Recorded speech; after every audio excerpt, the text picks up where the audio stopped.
Thank you so much for tuning in to today's episode of Process to Profitability. We are talking all about using Pinterest to convert high-paying, high-ticket clients. Today, I'm talking with Dominique Dunlop about Pinterest, but also content repurposing and how you can get so much out of the content you're putting forward if you think about it from a content repurposing standpoint. Dominique helped me to set up Pinterest to make it really helpful and useful for my podcast. And we actually go through my podcast workflow for how I repurpose all of these episodes during the episode. Dominique is a former teacher turned digital marketing obsessed Canadian mom of two. Her expertise is in helping you create the visibility, connection, and authority you need to grow your business online without sacrificing your mental health or being tied to your phone 24/7. Through her done-for-you content repurposing services and lead generation Pinterest VIP days, Dominique is here to help you get off the content creation hamster wheel so you have more time to focus on the parts of your business that light you up and allow you to feel confident that your content is always working for her so you don't have to.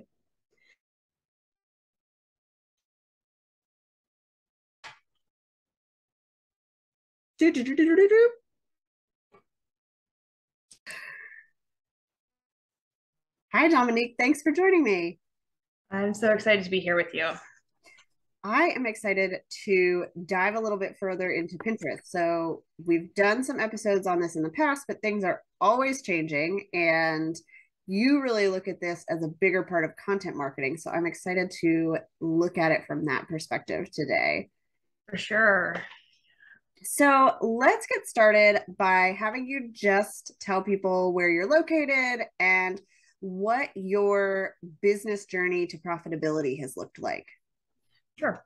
I am near Winnipeg in Manitoba, Canada, and I was previously a teacher until I had my second child. I left my teaching career at that point and kind of floundered around in the online space a little bit, trying to figure out how I was going to replace my teaching income. I went a few different directions. I tried blogging. I tried creating a preschool at home program, and ultimately ended up deciding that I liked the marketing side more than the education side, and I wanted to completely move away from that. Ended up falling into Pinterest marketing, and that's where I am today. Pinterest marketing has also led to adding content repurposing into my repertoire as well. Yeah, and we're going to talk about some of that today, like why does content repurposing come in? But I want to start with how can coaches, service providers, people who are doing kind of one-on-one or group programs use Pinterest for their business if they don't have those like courses where they're trying to get tons of people in for low ticket offers? Sure. So Pinterest itself, a lot of people don't realize, is a super powerful search engine. It gets lumped in with other social media platforms, but it's actually labeling it incorrectly. Pinterest is a search engine. So if you are providing value, if you are providing any sort of solution to whatever your audience's needs are, there is somebody on Pinterest looking for what you offer right now. They're not looking for you. For example, they're not looking for lemon in the sea, but they are looking for a Squarespace web designer, and they are looking for support creating their websites. That's kind of where people get tripped up is, well, nobody knows who I am, but they don't need to. They need to know, what can you offer? What can you do for them? So as far as coaches, that really digging into what are the needs of your ideal clients? What might they be going to Google to search? If they're searching it on Google, they're searching it on Pinterest too. And how can you create content around those needs to really guide them down that, the sales funnel of how can you help them, essentially? Yeah. So how have you seen some of the people you've worked with be profitable on Pinterest? How have they really seen that impact the bottom line of their business? For a lot of my clients really focus on building their email through Pinterest and driving traffic that way, which if you have that email list, you know that that can be such a gold mine Mm-hmm. for converting your clients. So driving traffic to build that email list can be super powerful, but you can drive Pinterest traffic to your sales pages. You can drive Pinterest traffic to your blog posts. You can drive Pinterest traffic to really anything that has a URL. So it gets to a point where you can be kind of creative. How are you going to build that profit? How are you going to drive the traffic? What do you already have in place that you want more eyes on? Yeah. I think it makes a lot of sense when we think of like the building the email list, because we're all told that we need to do that. That's like this important thing everybody has to do. And a lot of times you're going to see more sales from an email list than somebody landing cold on your website. Yeah. So I can really see how that could be profitable, is to promote that email list, promote whatever content you have that can drive them there, and then sell once they're already invested. For sure. Look at Pinterest as where you're going to be discovered. That's the top of the funnel. You're going to be discovered there. People are going to come into your virtual world. They're not highly likely to convert right at that moment because they might not know exactly what they need. But once they get to know you and you work them down through, you nurture them through the email list, they connect with you on other social media platforms, that's when you're going to start to see a lot of return on investment for your Pinterest marketing. Yeah. And thinking about it like a search engine, to me that says, okay, well, I'm thinking about this like my SEO strategy for Google. I am not thinking about this as the place where I'm going to DM people or like engage with people. Instead, it's more about that long term of getting them the content, and then they will stick around if it's useful. Absolutely.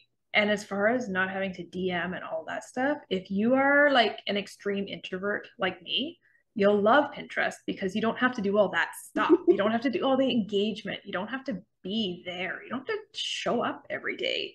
Pinterest has a lot more of a set it and forget it aspect than social media does. Right. So, for people who are looking at high ticket services, do you find that those clients are also on Pinterest? Yeah, there's clients looking for literally everything. So it really doesn't matter whether you have a tiny offer, you know, a $9, $19 digital product that you want to be focusing on, or if you have a service that's thousands of dollars, it's all going to function the same, bringing them into your virtual world and nurturing the audience. And the right people will find you. As long as you've optimized and you're using the platform correctly, which we can get into that a little bit later on too. Do you know of any audience that might not be on Pinterest? So I'm thinking of like on LinkedIn, you're looking at more people, business people, for Yeah. example, where on Instagram, you're looking at creatives. Maybe if you're a photographer, you're finding the moms that are hanging out on Instagram. Do all of those people kind of converge on Pinterest? Yeah, they really do. And honestly, one of the biggest questions I get when people approach me is exactly that. Is my audience even there? Is this worth my time? And I have yet to find a client that we could not find their audience on Pinterest. It might not be a massive audience, but that's beneficial to you. That means that it's very targeted, it's very niche. And it's also really beneficial if you don't have a ton of competition there. Pinterest is a Hmm. hugely untapped market. So, yeah, the audience is there waiting for you. It's just really how can you meet their needs on the Mhm. platform? I want to dive into that. How do we get content onto Pinterest that's going to reach our audience?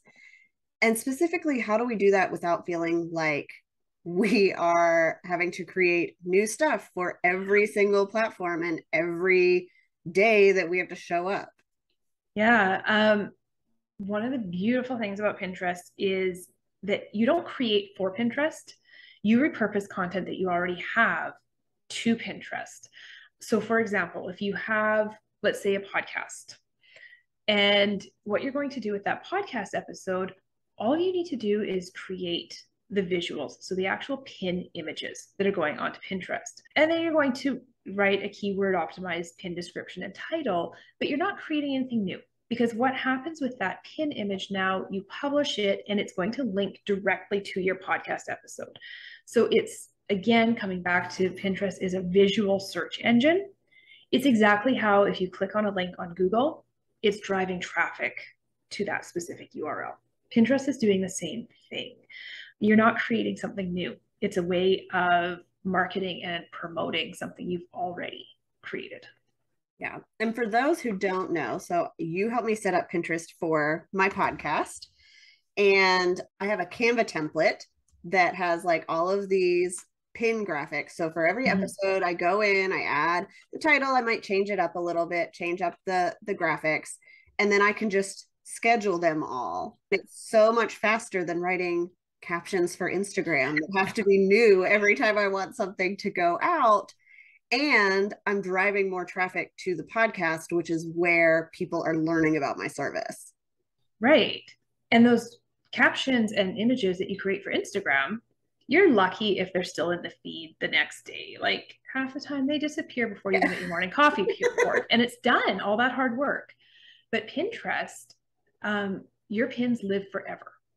So what I publish today can still be driving traffic in 3 years from now, 4 years from now, bringing traffic back to this exact podcast episode when you pin it. So you're putting in that effort, and it might feel similar to the effort that you're putting on Instagram, but it's so much more long-term than what you're getting on the Instagram platform.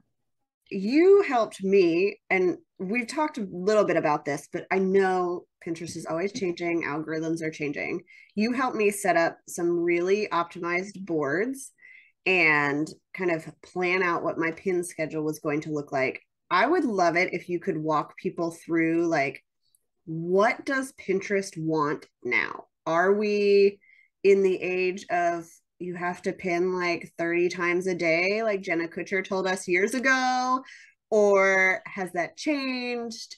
How has video changed? I know there's a lot in there, but what is it looking like on the platform? Yeah. So there is, like every other platform, it does morph and change over time. And we are starting to see a lot bigger push for video on the platform. It is what it is. If you want to market right now, you're going to have to dive into video at some point. Now, what does it look like? No, we're not pushing out 30 pins a day, and we're not pinning the same thing to 50 boards, and we're not jumping on a million group boards. All of those things are kind of way of the past in Pinterest. So now with Pinterest, you really want to focus on quality over quantity. So I tell my clients, when you're figuring out your pinning frequency, you need to decide what is sustainable and reasonable for you based on the content that you have available and the time that you have available, whether that's your time or the time of a VA. What do you have available to you? And what can you consistently maintain with high quality? What you don't want to be doing on Pinterest is jumping in, going full bore, and then you fall off. And you jump in again, and then you fall off. We need to find that consistent rhythm and routine for you. But that consistency, for most of my clients, I think for you, we started at 1 fresh pin a day. Yep. So that's 30 pins a month. And for most people, that's quite sustainable, because for one podcast episode, you might be making anywhere from 5 to 10 pins for that one podcast episode, or blog post, or whatever it is you're promoting. And then we've also seen the introduction of idea pins in the past few years. They were formerly called story pins when they were first launched. So you might hear both terms. They are completely interchangeable. Story pins, idea pins, same thing, different name.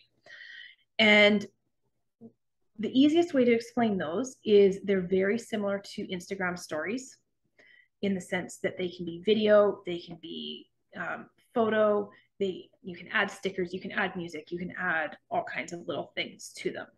but some key differences between Instagram stories and Pinterest idea pins is the idea pins, again, they're going to last forever. Your Instagram story, gone in 24 hours. So that's already a huge bonus. You're putting in the effort. They are discoverable in search. So Pinterest is that search engine. We can discover idea pins, and Pinterest is really pushing them out and prioritizing them right now. So if you're focusing on creating idea pins, Pinterest is going to reward that with higher levels of traffic. The other thing with idea pins is that you can almost think of them like a book format. You can stack up to, I believe it's 20 pages to your idea pin. So you can have a multi-page format. You can have some like going back and forth between video and photo. You could have, let's say from today, we could have a small clip of the podcast episode as a teaser, and then you might have another slide with your photo that says, you know, for more, head to the podcast and listen to episode 19, whatever it might look like. So we're seeing those gaining a lot of traction on Pinterest. And the big thing that people kind of are hesitant with the idea pins is they don't have a link to drive traffic to your website. So a lot of my clients really dig their heels in. Well, why would I do that then? Well, because it's bringing traffic to your Pinterest profile, and that traffic is going to eventually be converting to higher traffic to your website. It's just more eyes on your content. And the other thing is, get on them now, because Pinterest is rolling out link capabilities in their idea pins. Some accounts will already have it, some won't, but hopefully in the near future, we're seeing it on all accounts. So I'm hoping that we'll be able to go back to our old idea pins and link out once that feature rolls out for everyone. That was one of my things when I'm in there scheduling idea pins. It's like, but it doesn't go anywhere. Like it, but when you think about it as a search engine, what it's telling people is Pinterest is saying, okay, people like this, we're going to show more of it, which means all of your stuff is going to be seen by more people. Yeah. My client accounts where we're really using idea pins and using them consistently, we're seeing growth in engagement across the account. And we are seeing higher numbers in outbound clicks to their websites, because once people are there, they realize, hey, this person has some stuff I really like. And they do start going back through your older content and your static pins. So don't ignore them just because they don't link out.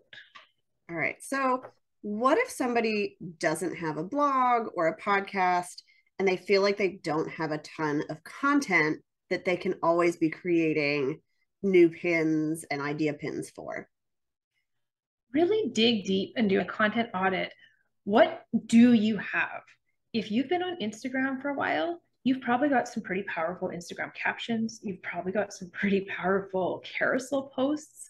Maybe you've been producing reels. Maybe you're on TikTok and you've got some content there. What do you have? So I always tell my clients, start with that. Really do a deep dive in your content audit.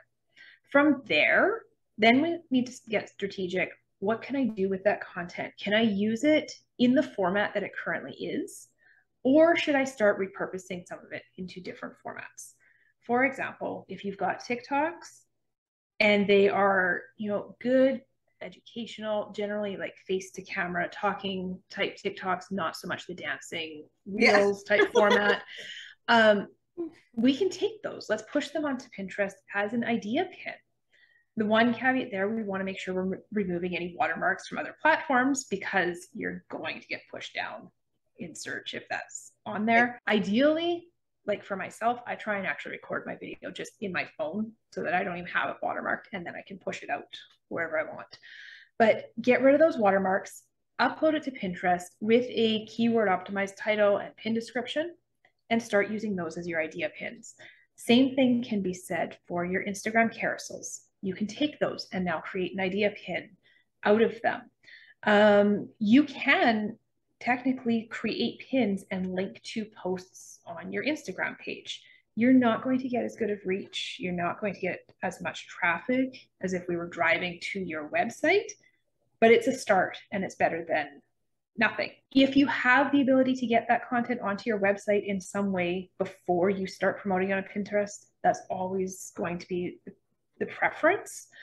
But don't let that stop you from getting started. Yeah. I love the advice, and I really hadn't thought about it, of putting that content onto your website. Even if you think of it as like a micro blog that you're putting your Instagram, or you're putting those videos, because it not only helps you, it gives Pinterest a place to send you. It helps with all of your regular search engine stuff, but always putting out new content. You're using those same keywords. Like, this will help bring more of the right people to your business, no matter how you do it. And it doesn't take as much effort if you're literally just like, I'm going to write this caption here, and then I'm going to put the same thing on Pinterest because it's already optimized. And it makes it much easier to like get into that process and flow to see the results in your business. For sure. Like, take that Instagram caption, turn it into, like you say, a microblog. And maybe in a few months you have more capacity and you want to go back and really flesh out that blog a little bit more. Or maybe you don't. Maybe you leave it there and you create a whole new blog that's more fleshed out, and now you have 2 URLs to drive traffic to. Awesome. So what other tips do you have for people who are doing content in whatever form that might look like in repurposing? How can they really take advantage of that, either on Pinterest or outside of that, to get the most out of the work that they are doing? Yeah. Ideally, you're going to start with repurposing in mind. Repurposing should be thought out prior to even creating the content, because that's going to allow you to plan it out in a way that's going to make your life just easier after the fact. So I like to know ahead of time, what am I going to do with this content once I have my core piece? Where am I going to put it? What else do I need to create to go with it? So is there any images that I need to do? Is there captions? Is there descriptions? What else am I going to need in this content package? And then really milk that content for all it's worth. Create good content, good quality content that's really beneficial and useful to your audience, that they really want to get their hands on, and just milk it for all it's worth. Take that podcast episode, turn it into captions for Instagram, create a carousel out of the main points. Take that podcast episode and repurpose it as a blog post. Take that blog post, make sure you're pinning it to Pinterest, pin the podcast episode to Pinterest too. I like to take key aspects from that podcast or blog post and create multiple TikTok videos from that. Then take that same content and share that same concepts to your Instagram stories and your email list. Don't forget them on there too.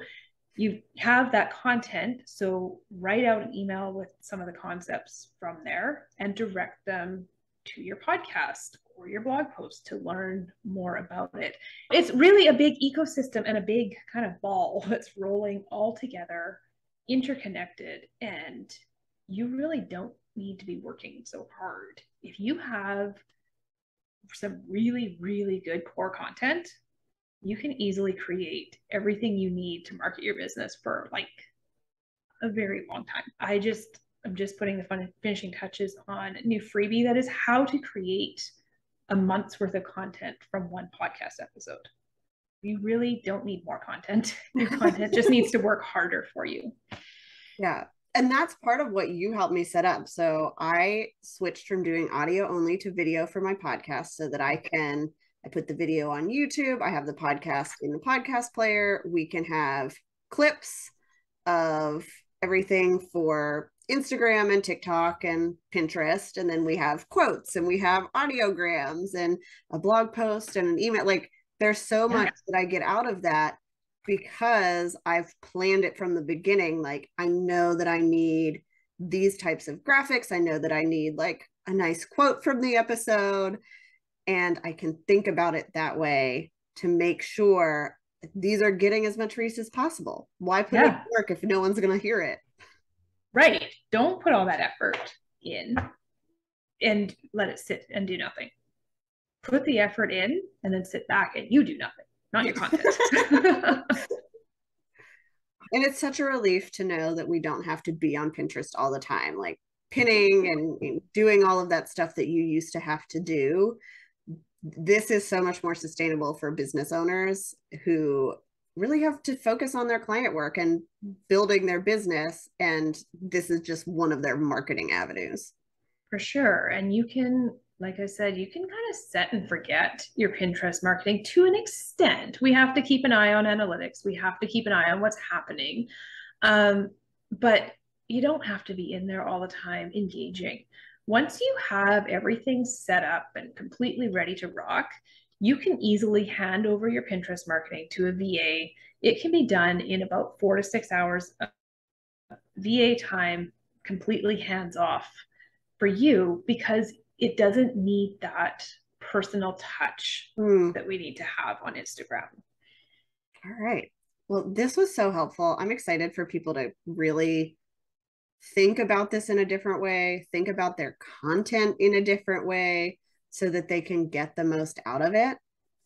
As we wrap up, I always like to ask people what the most impactful decision they've made in their business has been.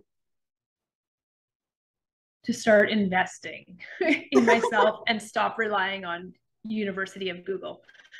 To start, instead of just trying to figure it all out, paying the people who know how to do it so I can just get it crossed off my list and move on. Perfect example being that Samantha did my website for me and did a brilliant job.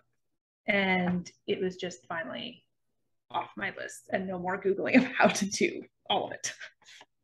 Awesome. So where can people connect with you and get more information about that freebie when it's ready? What's the best place to find you?